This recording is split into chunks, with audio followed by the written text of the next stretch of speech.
Hello again, everyone, and welcome back to another episode of A Burlingame It's a Small Town podcast sponsored by the Burlingame Historical Society.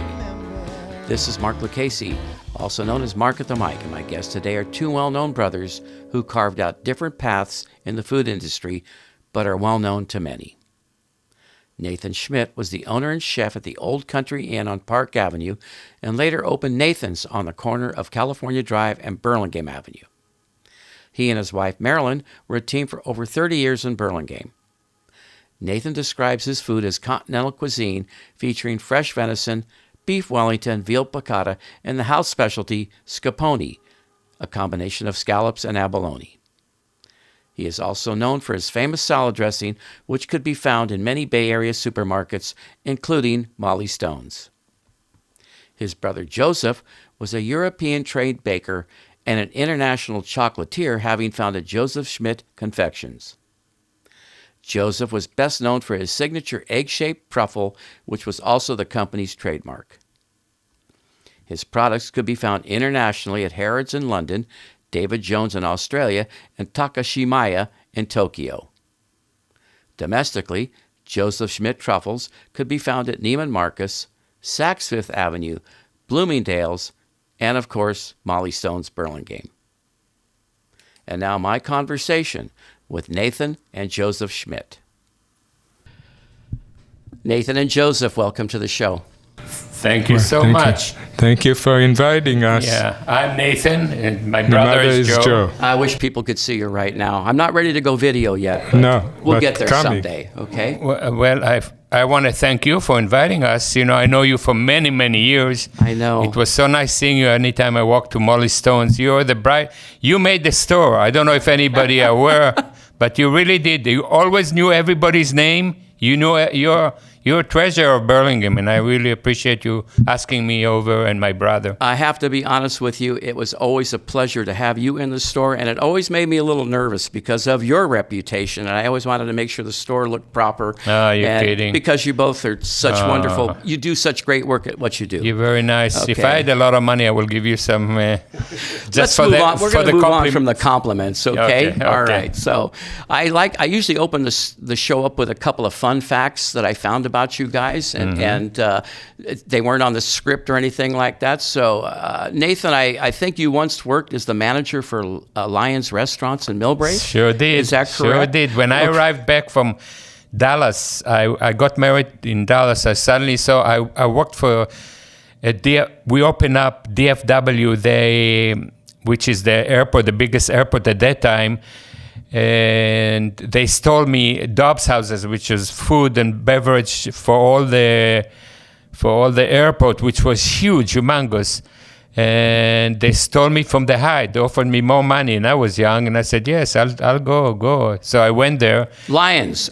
No. Before Lyons, I worked at DFW. Then Maryland parents moved to Palm Springs, and they asked me if I want to come back to live in Millbrae. Got it. So I lived in Millbrae, and down below on Truesdale, there was the main office for Lyons Restaurants. Right. So I said, I had no job, and I walked in there, and they said, yeah. They talked to me, and they hired me right on the spot, and I became a manager, and it was a big revolt in Lyons, because assistant manager was supposed to, within the company, to promote them to manager.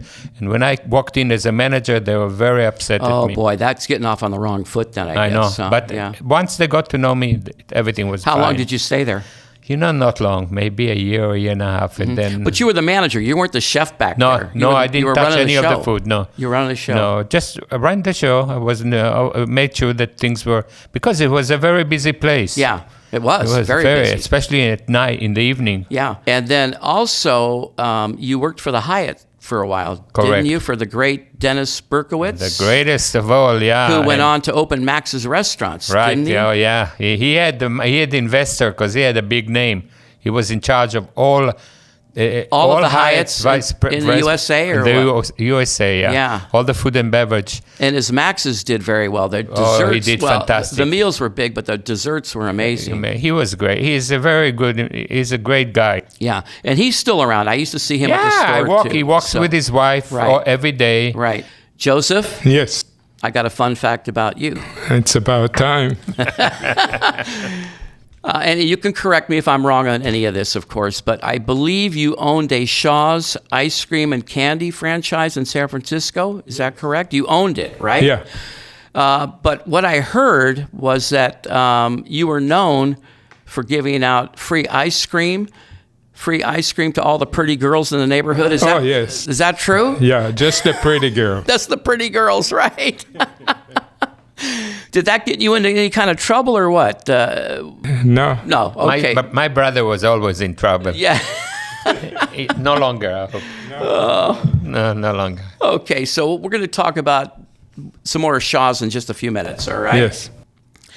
So you both came from Israel. You were both born Yes. in Israel, right? Actually, he was born in Palestine. When he was born, and I was born in Palestine, it wasn't called Israel at that time. Was- We're very old. That's right. That was before 1948. Right. Yeah, because Israel became a state or a Right. country in 48. Right. 48, Yeah, okay. right. All right. How did you both wind up in California, specifically San Francisco and Burlingame? And Joseph, you're the older brother. I'll let you go first. How did you wind up here in California? I figured California had a good reputation. It's nice weather. Everything is nice here. So I came to New York initially. And I stayed there for 2 years. I work in a bakery. Actually, I started washing dishes. You know, At a it was a bakery in job New York. in a bakery, and I learned the profession the easy way, without going to school. Right. So I earn while I'm learning. Yeah. That's the best thing. That's very hands-on, absolutely. Yeah, why waste so much money and so much time? So you worked for a bakery? Is that what you were saying? Yeah, in New York. How long did you stay in New York? I stay in New York for 2 years or 3 years, who knows? Right. He doesn't remember anymore. I don't Were your parents still back in Palestine, I guess? In Israel. Then it Yeah. was Oh, Israel. then it was Israel? Okay. So did your parents stayed home, right? They didn't come to this country? Or No. what? They couldn't afford to feed us. So they told us story about America, how Yeah. wonderful it is. Right. And You know what? How old were you when you came here? Do you remember that? 25. 25. Nathan, how old were you? Around 21, 20, no, 22, 23. But you came at separate times. Yeah. Right? Yes. Joe told you how great it was here in America, or what? Well, I was living in Ireland. I was in Ireland for 3 years with my sister. She lives in Ireland. And my brother told me one day, what the hell are you doing in Ireland? Come to America. It's Right. beautiful. The weather is nice. Ireland is very cold, very... Rainy. And So I went to the American embassy and they told me, you want to go? Okay, show me the passport. When I gave them the Israeli passport, they said, sorry. The American embassy said, sorry. You'll have to go to Israel and apply there. You cannot, because we don't know if you're going to America and disappearing. We'll never find you. So I called my brother and told him, forget it. I ain't go. Because I worked for hotel at the Intercontinental in Dublin. So I told him, I don't think I'm coming because I don't want to go back to Israel. I just finished with the 6-day war. You know, the Oh, I terrible remember war in that. Yeah, I 1967. do. Uh-huh. And, you know, I didn't want to go back to Israel. I'm not a fighter. So what happened then? How did you get here? So funnily enough, I was at the front desk. I went through stages in the hotel to learn hotel and restaurant. So I went 6 months here, 6 months there, 6 months there. And so I told I was in the front desk and there was a guy who was, the American embassy was across the Intercontinental. Now it's the Jury's Hotel in Dublin. So I told the guy when I saw him, look, my brother, because they told me, forget it. You'll have to go to Israel. I said, forget it. So I left. And I told him, look, my brother got hurt. He got a very bad accident and I want to visit him. The guy said, where's your passport? So I ran home, got the passport, and he was a big drinker. And he put the passport in his pocket and I said, oh God, tomorrow he won't remember I even gave it to him. Right. So the following day I came to the embassy and I asked for him and he came out and he said, come with me. And he went to the same lady who told me, no, you'll have to go to Israel. And he said, just like that, give him 3 months. Wow. And Pulled a string there. that's it. Yeah. Otherwise, I would never meet you, Mark. And that will be a disaster, not meeting you. So did you go to Dallas then from No. From Ireland? No. I came to America. I came to America. You came to New York. I came and worked for my brother, scooping ice cream and going to see. He was the best. He gave me a place to live. He gave me a car. He gave me a job. He gave me money. Wow. He was just the best. And my sister was the same. That's a pretty good big brother, older brother. Yeah, they took really good care of me. Yeah. And I'll never forget that. So you stayed in New York for a while? I stayed in New York for like 3 months, and it was absolutely the middle of the winter. It was freezing. Yeah. Absolutely freezing. And I came from Ireland. It was freezing when I came to New York, even colder. So I called my brother and I said, do you mind if I'll come? He said, no, come. Book yourself, or he booked me, I don't remember. But I came to California, it was like 70 degrees. Yeah. It was beautiful. And he had a convertible, and he drove me to go. He lived in the marina. He took me up the hill where you can see Lombard. on Lombard Street, and I said, whoa, what a life. That'll sell you on San Francisco and the Bay Area. It was beautiful. Yeah. But then Right again, away. he brought me to the store and said, okay, learn all the flavors. There were like 30-some flavors. I looked at it and said, I was used to vanilla and chocolate. This was your store, Shaw's Ice Cream and Candies, right? Right. Yeah. Wow.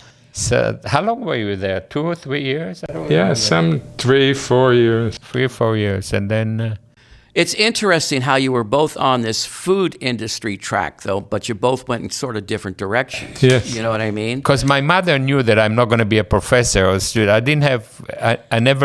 I wasn't a student kind. Yeah. So she said, what can I do with him so he'll have food? So she knew the food business would be a good... And my father, I learned a lot of cooking. My father was cook. But neither one of you went to any kind of prestigious school. Not prestigious, but I went to a trade school, cooking school. You did. So that's kind of where you learned to cook? Yeah. Actually, I learned it when I was 14. I worked. There was a famous restaurant in Tel Aviv, Israel, called Kasbah, and that's where Moshe Dayan. You remember that was the guy, the general, that had a one-eye general during the 6-Day War. Oh. And Abba Even, who was very famous, a foreign minister. They used to come to that restaurant. Was really, really famous. Right. All those big dignitaries. Right. And also my brother worked there a little bit too. And that's what we started in. So did you guys have any kind of TV chefs or candy makers that you followed? Nothing like that? No. Okay. All right. It's just, if you work hard long enough and hard enough, you learn. Yeah, you do. You learn from mistake. You make a mistake, you do it again, and you do it right. Believe me, I'm a big believer in that. That's for sure. Yeah. So let me see if I have this right. Now I'm going to come back to Nathan for a minute. You had 2 restaurants? 4 restaurants. Okay. Wait, hang on here for a minute. Okay, so 4 restaurants, and 1 deli. 3 restaurants and 1 deli. 3 restaurants and 1 cafe. deli. Okay. And 1 cafe. But in Burlingame. Right. Okay, so I'm missing one. 4. Okay, the Old Country Inn was the first. Then there was Nathan's. Okay, and then Nate's Deli. What was the other one? I'm missing one. Where Grapevine is? Yeah. It was Nathan's on the Avenue. Nathan's on the Avenue. Wow. How long were you at that one? I missed Not long, because my daughter was really sick at that time with anorexia. Okay. So I couldn't concentrate. I said, forget it. And in each one of those restaurants, Marilyn was with you, your wife, right? Wasn't she? Yeah, not the only one. The deli, I had a partner, and so I didn't have Marilyn didn't work there. She was taking care of Nathan's, while I wasn't there all the time. I was going both ways. Okay. But while you were back in cooking, Marilyn was running the show up front all the time, because she was all the time in the when front. I mentioned to people that I was going to be interviewing you two, people said to me, we remember Marilyn so well. So they really do remember her, okay? Yeah. Okay, so why don't you tell me then, because I got a little confused there, and I'm sorry, how long were you at each restaurant? Was the Country Inn the first one? Yeah, 4 years at the Old Country Inn. I'm not sure of the years, because the years have passed so fast. But at the Old Country Inn, then Nathan's, I think 21 years or 20, around that at that time, and then Nathan's, and then the same time as Nathan's, towards the end, Nate's Deli, I think, was like at 87, 88. Oh no, I don't remember dates. I'm very bad. But then we closed Nathan's, and I was for a while. I didn't do nothing. I worked for a guy who asked me to work for him in Woodside. He had a restaurant, and he wanted me to work. Did you have Nate's Deli while you had Nathan's? Yeah. Why did you open the deli? What made you open the deli? Another Israeli guy who thought the deli will be good, but it in the beginning. It was so busy, and it's very hard to do that. I mean, we got a lot of it was expensive to get all the meats from New York. And was that boar's head meats or what? No. It's real from a Did you run it as a kosher deli? Kosher style. Kosher style. But it was hard for me to train them, and my wife was screaming, "Come over here!" Come to the restaurant. Yeah, to the restaurant, because that's ours over there. It's not really ours. Okay. All right. She's the boss. You know? Absolutely. I'm going to go to Joe for a minute, okay? So you can take a breather, Nathan.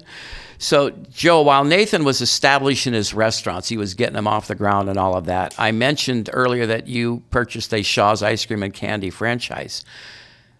How long were you there at Shaw's in San Francisco? Probably 3 or 4 years, but I'm not sure. Yeah.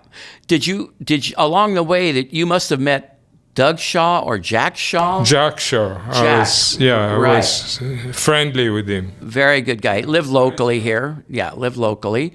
Did you ever meet Art Preston? No, Preston's Candies? Or no, I never. Okay. How about anybody from the Guittard chocolate family? Anybody? I bought my first bunch of chocolate from Guittard.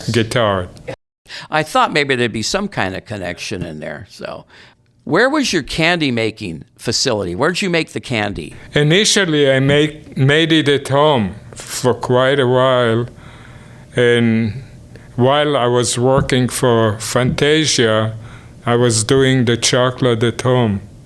Fantasia was a pretty famous San Francisco bakery. Big, very European style. Was it breads and cakes and desserts? Yes. Yeah. But not chocolate. Not chocolate. But you were fooling around with the chocolate at home. Yes. Right? Yes. When did you...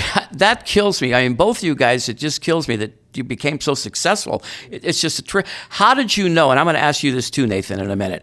How did you know that your chocolates were a hit? That, aha, I've got it, man. They're going to be, you know what I mean? How do you know that? Everybody, my wife makes a great lasagna. Everybody, you make a great lasagna, open up a restaurant. It's not going to happen. How do you know that you hit it, that this is it? Initially, my way of selling it is I made a truffle and I made a whole bunch and put it in the car on a tray. I walked to a shop. I told him, "Your lucky day today. I give you this tray of chocolate. You don't have to pay me, but the next order but you have to pay." A chocolate store, not just a store. No, you walked into a confection store. To a place which I thought will sell it well. But what kind of store was it? All kind of different. Was a wine and cheese, food stores. And within a day or two, the guy said, "Come, bring some more, bring, please." And you were still making them out of your house, or what? Yes. Wow. We worked very, very hard. I don't know anybody that worked as hard as my brother.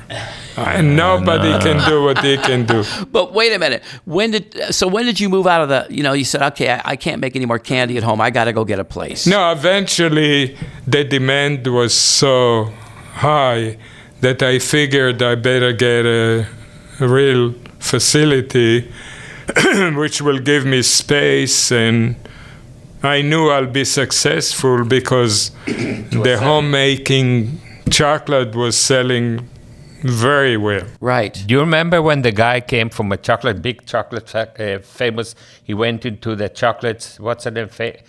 The one who had a fancy chocolate store in the city. What's the store? The confetti. Confetti, and he said, "How many?" He asked you, "How many chocolates can you make?" and you ask him how much, he said, well, as much as you make, as much as I sell. And you said 10,000. He said, I'll buy 10,000, whatever. So then he knew it's a success, and he started. Right. Okay. He did it the right way. Some people will buy a big warehouse thinking, and they fail. He started small, and as the demand got bigger, And grew it. he became bigger. And grew it. He ended up with a 100,000 square foot place, factory. Where? In San Francisco or South City or something? On No. 16 and Folsom. Wow. It used to be like Bread. a bakery, bread bakery. Wonder bread. Yeah. Really? Yeah.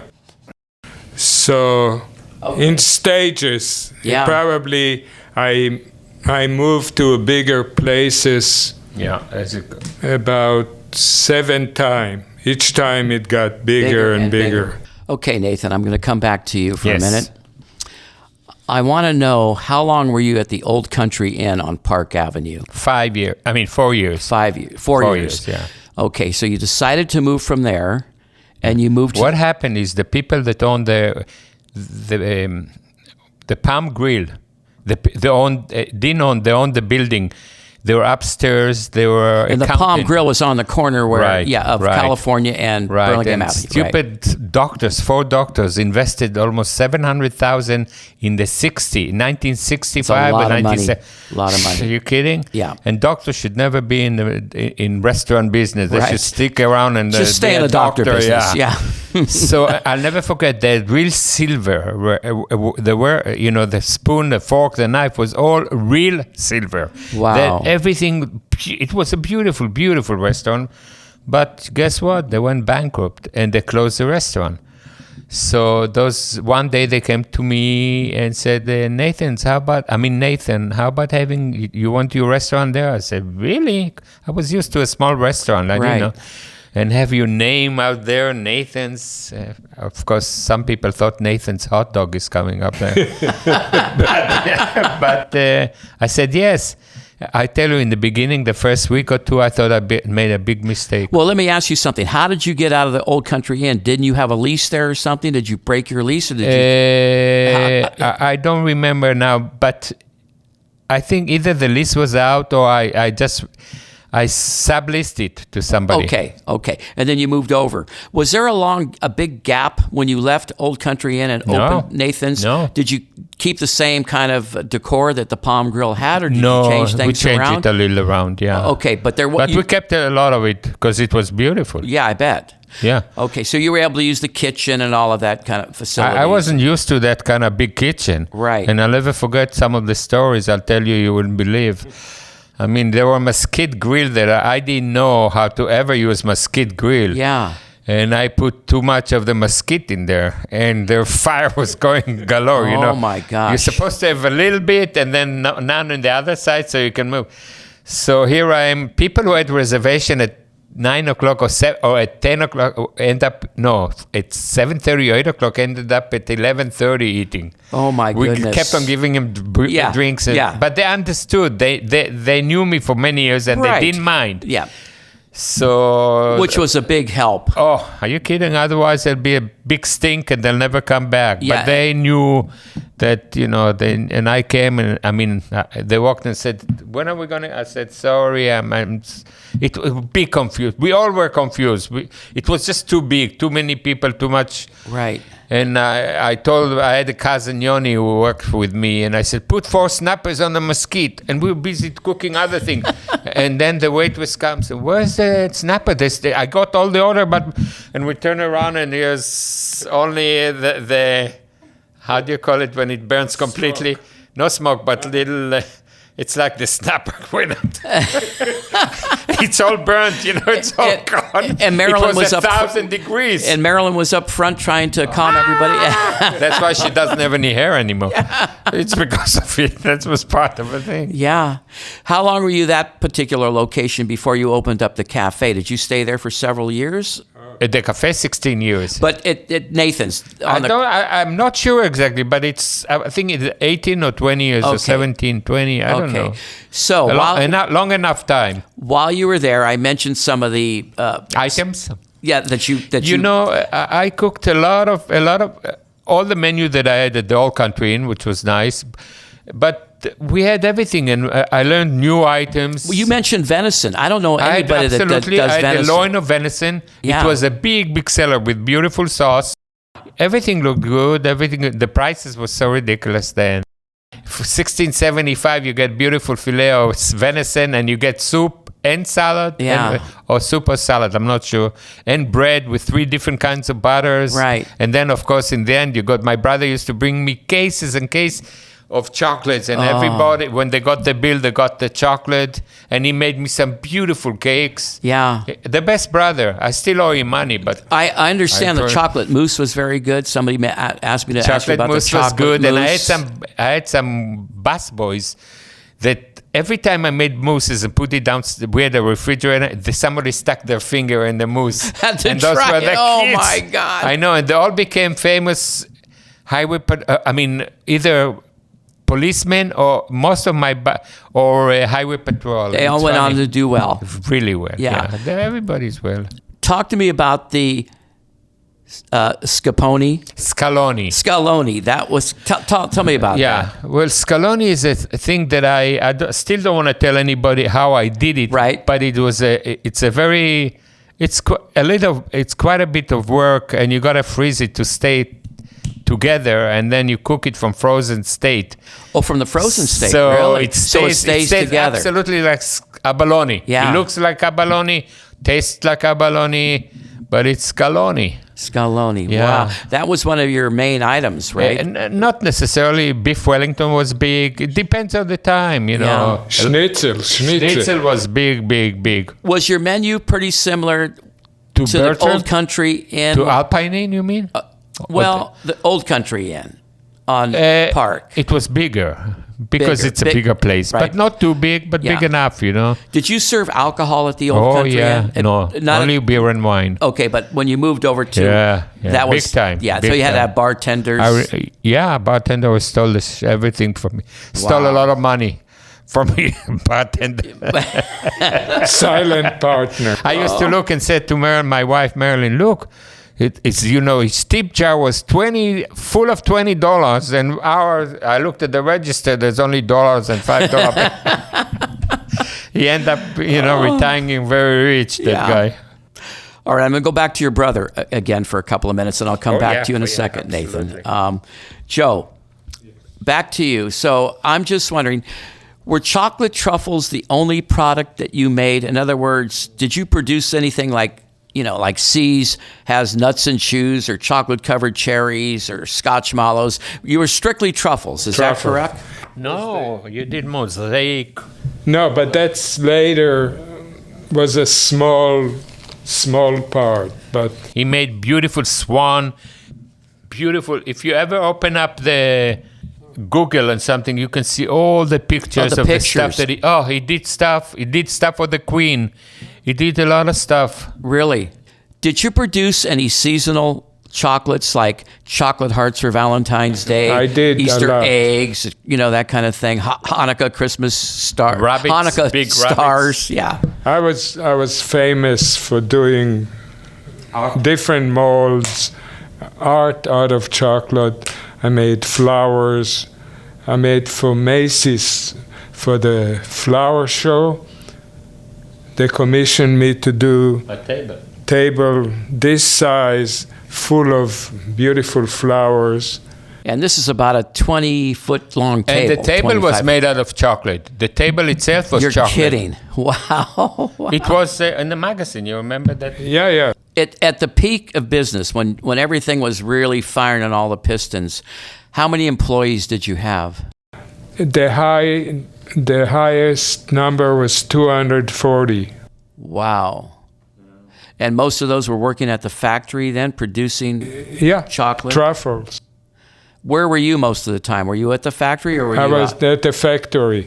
I had a small store initially on Sanchez and 16, which was totally busy around the block. Sometime during the holiday, there were like 200 people waiting to get in and buy. Is that how it eventually you got into stores like Saks Fifth Avenue and Bloomingdale's and Macy's I mean, how did all that happen? Did you have a salesman that went out and pitched? No, there was a food show in San Francisco. Right. And I had the display there, and buyers from all over the country came, and that's where I got the department store. That makes a lot of sense. Unfortunately, that food show's no longer there. They moved to Las Vegas, right? Right. And Joe, all he did was sign boxes because he had beautiful boxes that look absolutely beautiful. I remember the boxes. Yeah, so he signed them. His people wanted him to sign. Isn't that great? I would have done the same thing. Yeah. I would have done the same thing. Boy.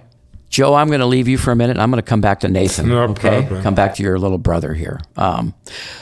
Your signature items, we were talking about some of the great things that you made, but a couple of people mentioned to me, make sure you ask Nathan about his great salad dressing. And I know that it had to be a great salad dressing because we sold them in the stores, right? Molly Stone's, Petrini's, Safeway, you were all over the place. Is that something that you made while you were at Old Country Inn, or is that something you made from the family? How did that come about? No, I just started, creating it, doing stuff, trying this, trying that, and by taste, because we're blessed with good taste. We have good palates. So I served it in the restaurant, and people said always to me, "You gotta put that salad dressing and this salad dressing." Put the main dressing, gotta put it in a bottle and put it in stores. So I inquired with Wilsey Food, which was in Oakland, and they were selling oils and doing salad dressing. And they came to me and they told me some people I forgot who had also salad dressing, and I got in touch with them, and they told me how much it will be and what I see, because I knew pour a little this, and if it tastes a little that, keep on pouring that, and a little of the Worcestershire. But over there, they gotta be exactly, and because when they do thousands of bottles, they cannot fool around and do everything has to be consistent. That's it. So I really didn't know. So I kind of I told them approximately they did it. I gave them back a few times. I tasted it and said, no, it misses this, misses that, and they did it. They had chemists who did it, and in the end, it came out good. Yeah. And I told them, and they had to do like 10,000 cases at the time, and I had to, I don't know, no, at the time I didn't have to pay. The brokers will go there and buy them cases and pay for them. But then they moved away. They were in Oakland, and then they moved to Los Angeles, and they told me I have to buy like 10 or I don't remember. And then you had to store them in a warehouse. Store them in a warehouse, pay for them, and then it's up to me to sell it. And I said, forget it, bye-bye. But you got them into all the major stores. Oh, big time. I used to go to Los Angeles and stand there with little pieces of vegetables and let people taste it. So you did demos? Demos. So did my brother, Joe. He used to go to stores. Over there, he didn't have to do demos, but people wanted, they advertised like in Japan that he's going to be there, and the stores will be mobbed to see him. And he was. Yeah. How many flavors of the dressing were there? I think 4 or 5. I'm not sure, but don't ask me which one. I don't remember, but I know the house dressing. You had a then house. There was lemon caper. Oh, that's right. Somebody else asked me about, and I hope I'm not sure if I'm going to pronounce this correctly, but Baba bread? Yeah, Baba bread. Baba, he was the guy that came fluently. He's a big guy, was in construction, and he drove this big Harley all the time. And he was it's scary when you look at him, but he was like a teddy bear. Yeah. And he always walked in the store, and I always work, and I was busy sometimes, and suddenly, we need Baba bread. And then I'll make it, and then people heard about it, and they walked. Before you know, I put it on the menu. Was this at Old Country Inn, or was this at Nathan's? No, okay. Nathan's. At Nathan's. It's Nathan's. So you were baking breads as well? Baking bread and making those beautiful 3 different butters. The herb butter, herb and garlic butter, the strawberry butter that was there, and the plain butter. I remember those. So and did you learn baking from your brother? No. No, you learned on your own. He kept it secret. Why didn't you teach me, Joe? Why? I could have had so much more. Because Joe had all that great experience from Fantasia, right? Yeah. For a long. How long were you at Fantasia, Joe? I would say 5 years. Is Fantasia still around? No. A big company bought them out. Okay. And one of the executives say, "What the heck? We don't need bakery. We don't." And they just wrote off the They whole sold it for venture. 20 million, no? And then, Yeah. Wow. Fantasia had breads and desserts, though. no bread. No bread. No bread. Just desserts like Yeah, cakes. cakes. And the biggest part was feeding the airlines. They did the airlines desserts. You know, that's where they did the big. That's production. huge. They had the big factory in South San Francisco. Where they produced all the cakes. Big factory. And later on, I had a bigger one than that. They wanted to buy me out. Yeah. Really? Really? Yeah. Wow. But you know, the first place when my brother opened up the first chocolate place, which was very small, he had to produce so much and he was alone. So he had a little mattress next to the work, and when he couldn't stand anymore on his feet, he'll just lay He'd take down a there nap. for 3 hours, 2 hours, Take a little get nap. up and do it again. And I don't take a nap now. You don't. No. You don't need to anymore. Okay, Joe, I have to ask you what the day was like when Hershey's Chocolate approached you to buy your company. I mean, I don't know. That had to be a mind-blowing day. Or how did that process even happen? Did they send you a letter? Did somebody come in and say, knock on the door, or what? How did that happen? What really happened is Hershey wanted to be or learn and see what it is to be in a high-end market. Artisan chocolate. Artisan chocolate. Yeah, they were curious because they figure maybe they can make it too, change the name and make a high-end. And actually, I met one of the executive in the food show, and we were talking. And he said what it's like and how hard it is or how complicated and so forth. He wanted information. Right. And I gave him all the information that I can give him.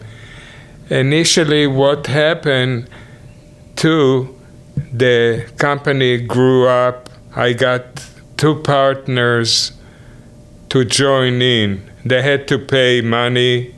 So I figure I'll get some money for my retirement. Right. And then, who cares?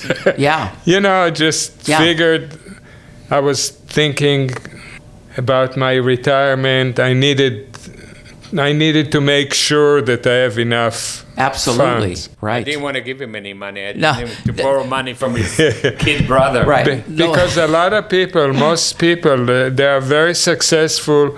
They're working and they lose track, they lose vision, and they just lose the business because they're trying to grow too much. Too fast. And Yeah. they make mistakes. Yeah. Lucky for me, I didn't make any mistakes. How long did this process with Hershey's take? In other words, It didn't take that long. yeah.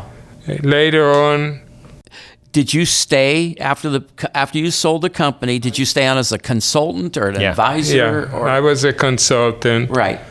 And they actually didn't, I was just there having a good time. Yeah, collecting a check or whatever. I didn't do much because their managers figured they can do it. Yes. They don't need me. Right. But I was there just in case. Yeah, and this would have been, they were at the facility in In South, San Francisco. Oh, in San Francisco. Yeah, 16 and Folsom Folsom. and Right. Divisadero Right. was big, a whole city block, Yeah, gosh. 2-story. Unbelievable. Offices and all that. I was too busy to realize how successful I was. I just had fun. That's I an had a lot interesting of- quote, isn't it, huh? I had so busy. much fun. Yeah. Yeah. But I worked hard. Very hard. We learned how to work. You know what? I wanted to ask that. Along the way, did you two ever work together besides the first bakery when you came to New York and stuff like that? No, I worked one day. One day he helped me. It was too much at the whole country Inn. And you should see the mess. That's in the beginning. The first day, I told all my friends come, there's the opening of the restaurant. I figure I'll help my brother. Right. I never experienced a total disaster blackout. Blackout. I didn't know anything. I didn't hear anything. It was so hard Isn't that something? to catch up. Yeah. And that's Everybody something. told me, when the Warner and Heidi from that moved to the Alpine Inn, they told me, why are you opening that? Why are you taking over? They are moving just a block and a half. You'll have no customers. And he had the voice of kind of hi. He was a German with a high voice. So in the beginning, when somebody called to make reservation, hi, I pretended like I was him. I didn't want to tell him this is not more the whole country. He moved away, so they'll walk. They came in, and slowly but surely, I was much, much busier than he was ever there. Joe, Yes. I'm going to ask the same question to Nathan too. What made your truffles so special? What made them so special and successful? What did you use? They were sexy looking. That's a good start. Yeah, They use your were very imagination. attractive. They have a different look. They were shiny, and the design was beautiful. Actually, the truffle is really ugly animal. It's just like a lump of chocolate with cocoa outside. Yeah. And they're not sexy at all. So the looks was attractive. His looks. The Absolutely. size- Usually the regular truffle he talks is like ganache with powder, but his was, they call it the American truffle, which he invented actually. It became... all my technology, the whole making it and everything was my invention, how to produce it faster, nicer, and just people look at it, they say, I gotta try it. The size was big, which American like big things. Right, big things, right. And I had, later on, I made the smallest one, but I had to start with the American truffle. Right, the big truffle.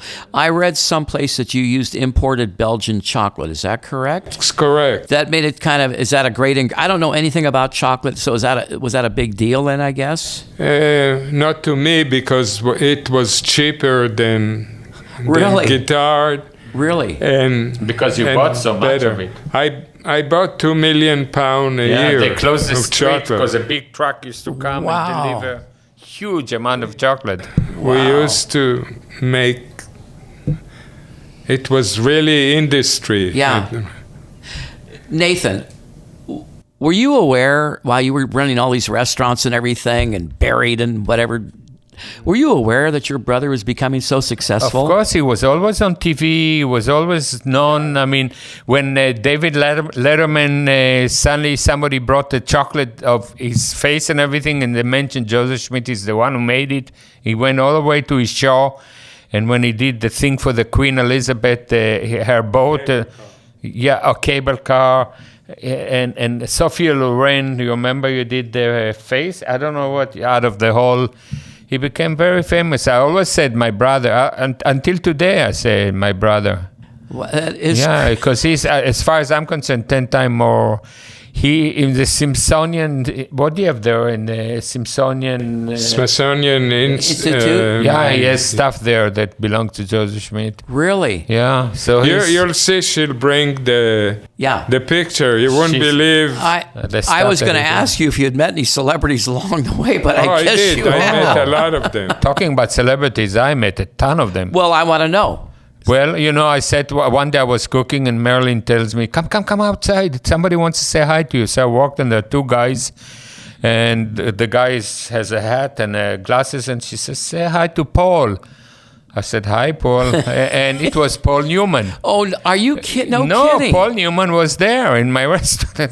What were they doing in Burlingame? Were they shooting a film? Airport. No, they were on the way somewhere, and somebody recommended this place. To come by the restaurant. And it was between lunch and dinner. I never say no. If somebody wanted to eat something, I was very, very nice to everybody in the city. So, I mean, the one, and then I had, God, who didn't I have? I had, I have pictures and pictures of, what's the guy from 60 Minutes? The last guy he died. Was Andy Rooney. Andy Rooney. I had Carter. I had all those guys. I had Governor, not Newsom, but the before him. Schwarzenegger? No. That Brown. He was vegetarian. He always come and say hi to me in the kitchen. Really? And people said, because always when they came, there was highway patrol. There was all these people said, "Oh, there must be somebody at Nathan's restaurant." Yeah. And I had a ton of celebrities. Yeah, it was nice when it was. Now that we are old, I have a rocking chair. Well, wait a minute. We're not done yet. Okay, we're not done yet. I'm going to stay with your brother for a minute, Joe. Stay with him. He has a bigger house. Okay, so after all these years in Burlingame, you decided that's it. Long hours, 6 or 7 days a week, at least 12 hours a day. You know what I mean? 12 hours was a small... Was a short day. Half day, right? Because I had to close the bar, and there were people sitting there at 2 in the morning. Right, and then you got to come back. Especially in just as I'm ready to close, that director of the airport, Lou Turpin, I don't know if he was the director of the San Francisco airport, will come with the director of what was it, the one in China, the Chinese airport. But anyway, he said, I brag all the time about your schnitzel, make me schnitzel, and he'd sit there and eat schnitzel. And he'll want drinks, and it was after hours. Nobody was in the restaurant, only the two of them. Just and they said, I had to sit there for 2-3 hours until they decide to go. Yeah. But he was very good to me. I'm going back when the airport wasn't like what it is today. He let me park all the way by where he parked by the airplanes. How cool was that? And with British Airways, I had such a great deal with them. The manager of the airport for British Airways came to the restaurant one day. It's a lovely lady, and she said, "You know what? We have a meeting every week or every 2 weeks, and can we do it in your restaurant? We'll order whatever you want. If it's 1,000, the bill, because they drank a lot, 1,200, you can put 4,000, and we'll put it. You'll not get the money, but you'll get the travel, all the credit." Yeah, I used to have such a good time. Oh. Yeah, those were the days. Okay, those were the days, but finally you left Burlingame.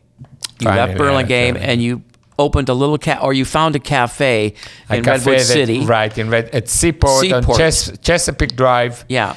Which was a great place, but I got it in 1999, which was the wrong year, because it was a .com. All the companies the boom busted. Everything busted, and everybody ordered. They used to order veal piccata for 100 employees, and I said, "You sure? Unbelievable. Can we make it chicken piccata?" No. They wanted the best. Veal. Oh my gosh. And then instead, they'll order it every day, and then and not that, but different food. And then instead of getting the check, I got a big envelope, and it was a bankruptcy thing. They all went bankrupt, and when I opened it up, it was thick, and my name was all the way. They own millions and millions to companies. Unbelievable! It just went crazy. So how long were you there then? 16 years at the cafe. Wow. 16 years, and as I said, next was across the street from my cafe, and of course that was Steve Jobs' place. And he used to come to the restaurant, and also the guy from Napster, Sean, who started Napster, he was there too, and we became friends. It was very, very nice. Yeah.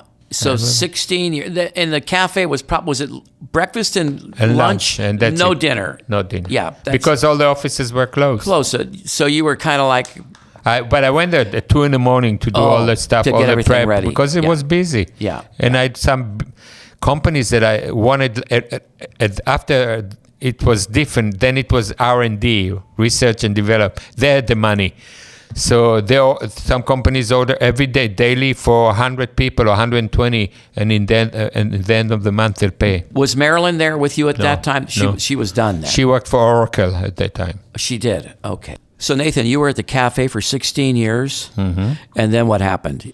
They approached me because the lease was almost over, and they said, if you want to stay, we want you to remodel the cafe, which was okay, but they wanted it, I don't know what. So they said, you have to spend between 500 and 700,000. And I said, yeah, it's not my property. I'm not spending a penny. Right.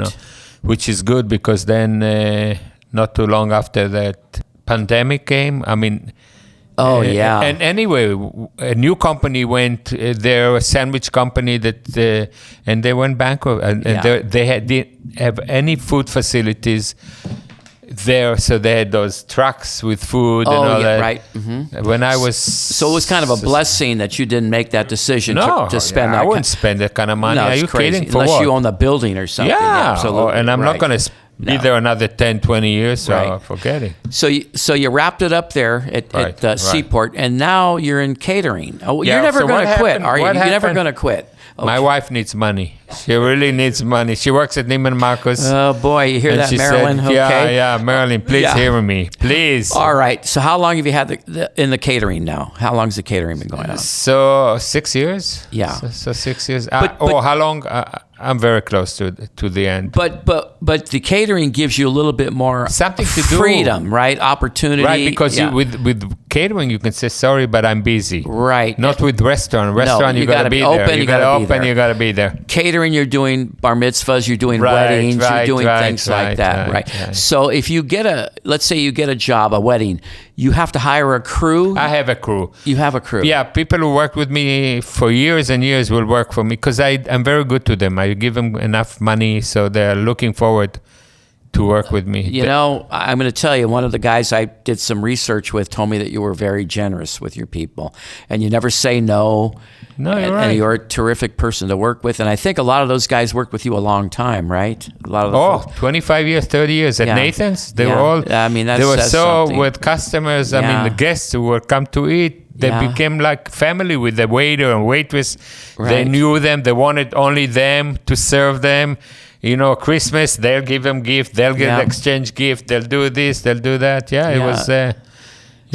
The catering's a whole lot different for you than the restaurant. Yeah, right? Yeah. All right. Joe, I'm coming back to you.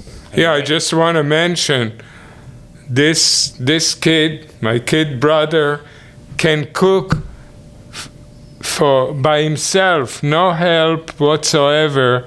He can cook for 250 people. Because I know how to do it. He cook all the food by himself. But don't say it too loud, because some people will now call for some. They're gonna.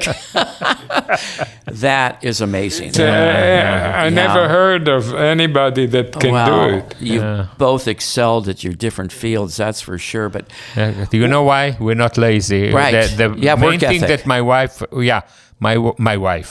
my mother taught us not to be lazy and to work hard, because we're not Stanford educator, we're not educated, but we are not lazy. So and it paid off. Hard work pays off. All the time.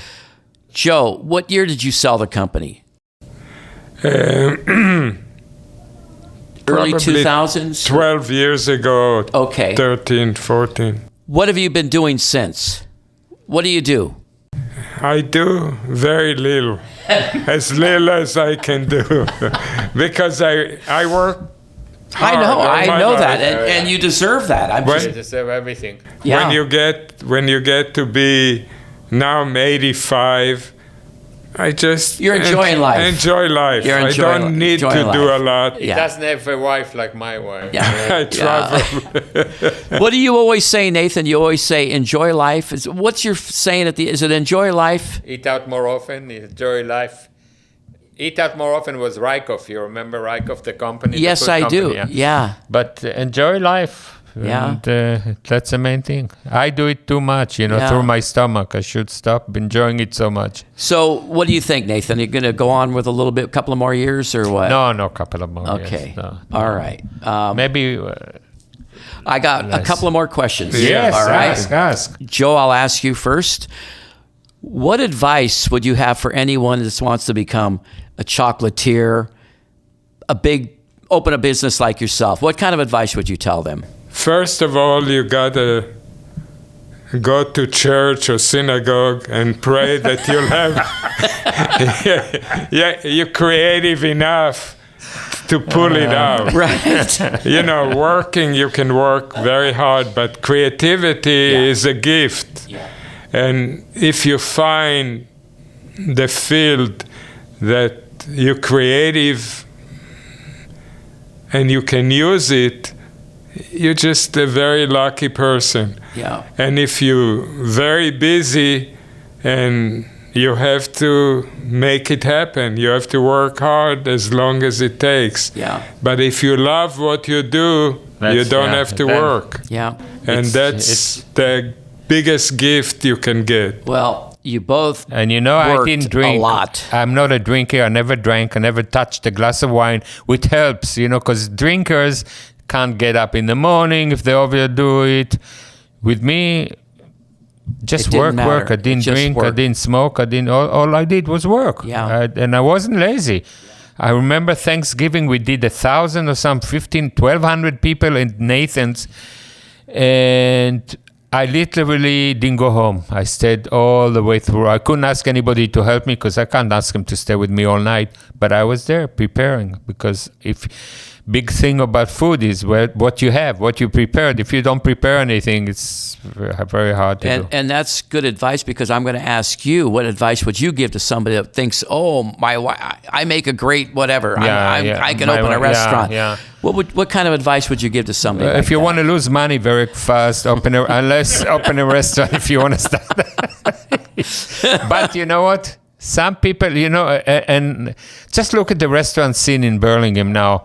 A lot of Turkish who came out with nothing. They got together. They're all waiters and the money that they were as tips, they put together, they get successful, and then they move to another one. I have some great example. Echo, restaurant. Yes. He worked for me for 7 years. Yeah. Figaro, John Akaya he's worked on for me. He's on Broadway, He worked for me for 7 years before. Echo was on Lorton. On Lorton. Yeah. They all work for me. There's some other restaurants that they all work. That's a great tree, man. And, That's a wonderful Vivaci. tree. Vivaci is famous. Vivaci in Belmont. He worked for me as a busboy. They all learned the trick, and they always say when they see me, you know what, Nathan and Marilyn, they also thank Marilyn. Absolutely. She showed them how to, there's no fooling around with Right. it. That because of them, they became successful because of us. Yeah. So that's a good compliment. When you see somebody That's the premier compliment. really, when you see the people that work for you go on and be successful as well. Right. It feels good. Because you taught them work ethic. Right. Taught them business, how to be professional. Right, and they teach the new guys. They teach them, and it's very nice to see. And a lot of Burlingame is thriving with restaurants and all. It is. The scene is unbelievable. Every night it's packed. It used to be nothing but bars, but it transitioned and it to used these to restaurants. be where you couldn't open a restaurant unless it was an existing restaurant. Then you can take over. Now it's every store opening, you can open a restaurant there if you have the money to convert it into a restaurant. But you should see the money they're putting into that Amado. Amado is going to be a fantastic restaurant, a Mexican restaurant where Nathan's was. Yeah. They are putting it's going to be beautiful. It's going to be mobbed. What's it called? Amado. And across the street are the guys that are going to own it, and that's Limon. The Limon people took over.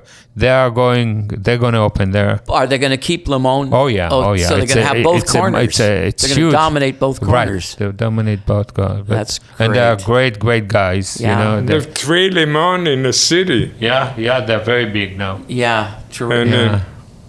Okay, we reached that time where I don't want to leave you. I know you don't. Mark, it's so nice. But I'm going to give you an opportunity to shout out to family, friends, and colleagues. Joe, is there anybody you want to say hi to or thank anybody or whatever? I would like to say, this is Nathan speaking. This is Nathan, right?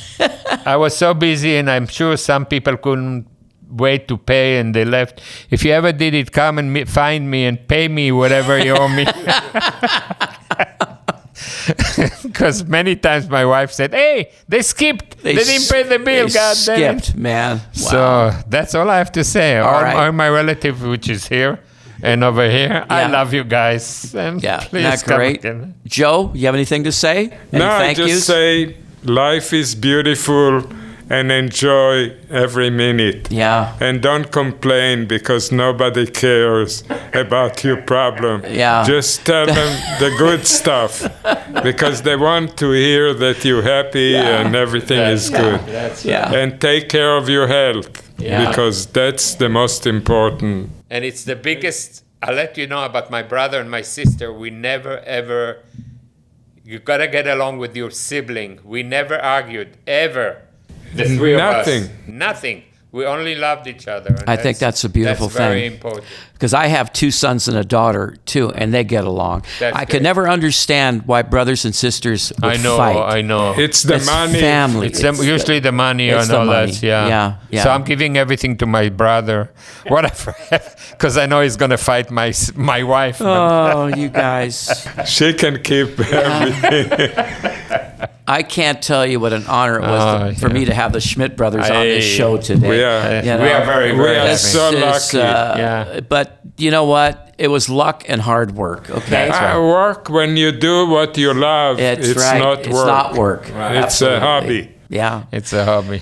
Joseph, Nathan, thank you so much for being here today. Thank you, Mark. Thank you for inviting us. Absolutely. And invite us when we come with a new repertoire. Okay. Thank you, guys. All right. I'd like to thank Nathan and Joseph Schmidt for being my guest today on A Burlingame. It's a small town podcast sponsored by the Burlingame Historical Society. Special thanks to all of you who responded with your memories and questions about Nathan and Joseph when I asked for your help on the You Knew You Grew Up in Burlingame Facebook page. Thanks to my Minister of Podcasts, Mike Nagler, Executive Producer, Shelby Lucchese, my Director of Marketing, Adrian Lucchese, and original music by Bray. This episode was written, produced, and edited by Mark at the Mic and recorded on Friday, August 15th, 2025 at the Burlingame Public Library. The Burlingame Historical Society copyrights this podcast, and no part can be copied and replayed without the written consent of the Burlingame Historical Society. Before I close out, be sure to look for my next episode when I sit down with John Root, Executive Director and General Manager of the Cow Palace and the San Mateo Fairgrounds Events Center. So until next time, everyone, see you around Burlingame. It's a small town.